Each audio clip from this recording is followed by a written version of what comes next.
Okay, so we want to start with the branch, and I'm going to draw light because the snake is going to go over top of this branch. So the thing that I'm trying to guess at first is where each coil is. So I'm just kind of lightly going to put in, I'm going to work from right to left, and then what I'm really concentrating in are the curves and the angles. So this angle you can measure with your pencil to the drawing, and I'm too sharp, so I need to bring that in a little bit more shallow. And then where does it start to bend? About here. And then this curves below here. So if I drop this little swirl here from the end of the tail, this comes into that space. Okay, and then I really want to look at this negative space here once I start doing detail. Now, how far below does the snake actually drop? So it's not as far as I've put. It's not as dramatic. And then that's going to touch, and I'm just doing a line at first, and then I'm going to thicken that up. So I could be correct, I could be off a little bit. Again, I'm going to check that distance, or I'm sorry, the angle of the head. And once I've got this, then I look at it, I step back, and I'm like, okay, I'm close enough.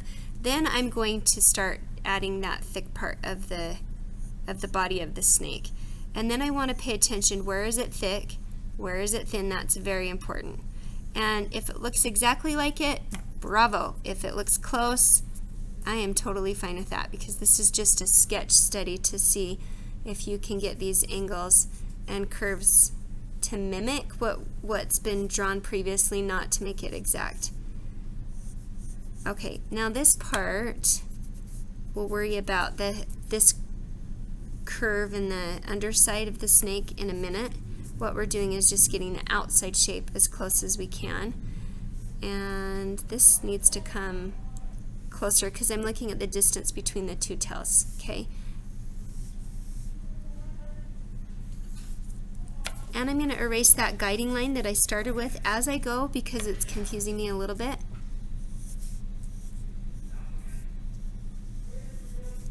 And then right here, what I'm trying to do is match this negative space here to the original drawing. And then I'm looking at this tail comes up and covers this branch behind. So that kind of helps me. And then over here, I'm going to do the same where I'm looking at this little teardrop, upside down teardrop shape, and that helps me get this close. So now I'm going to go back through.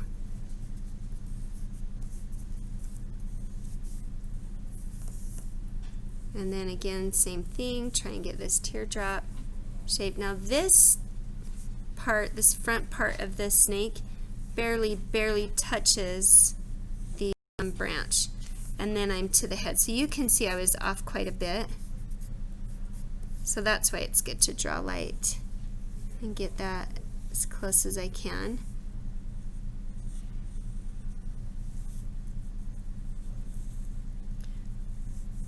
Okay, and I would say if you feel comfortable at this part, just you can go ahead and start drawing.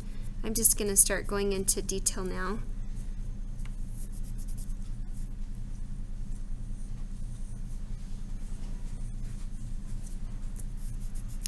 Okay, so this one, this head,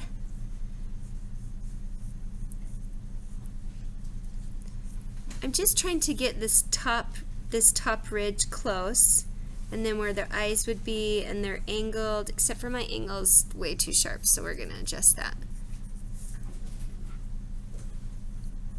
And the width of this head, and I'm not a lover of snakes, and I'm sorry if that offends you, but if you've drawn snakes and you love snakes, don't judge me by this anatomy. What I want is a free pass right now, is what I'm trying to say, you guys.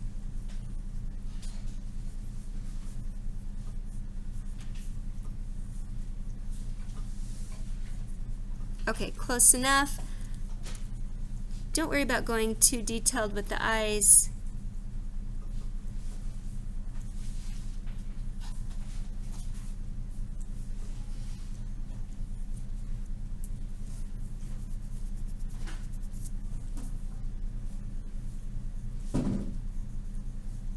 Now you really only see the right eye because we only see this part of the face the most.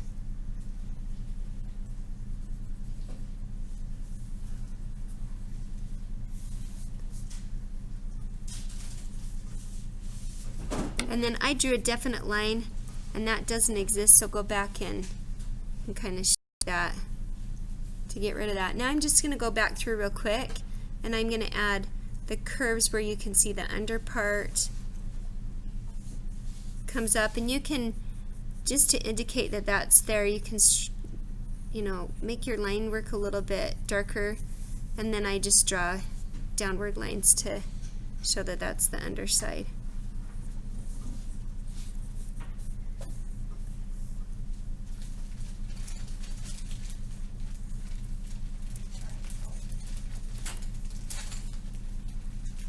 And under here.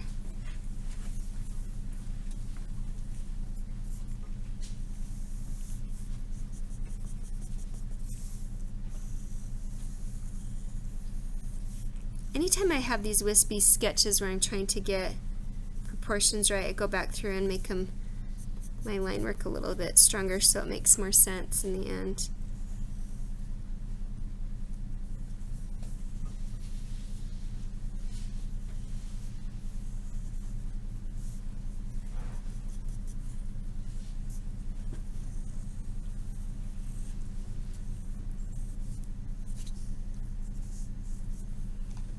Okay, and you know what? I forgot this part back here. So if this were to come down, I would just, I'm going to guess where it's coming so that I'm a little bit more accurate.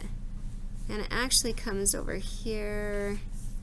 So then I'll erase this. I didn't put any detail in my branch, and you can. But this is all in shadow, so I do want to shade that in. And then I can just do a couple little squiggles to give definition to the branch if I wanted to.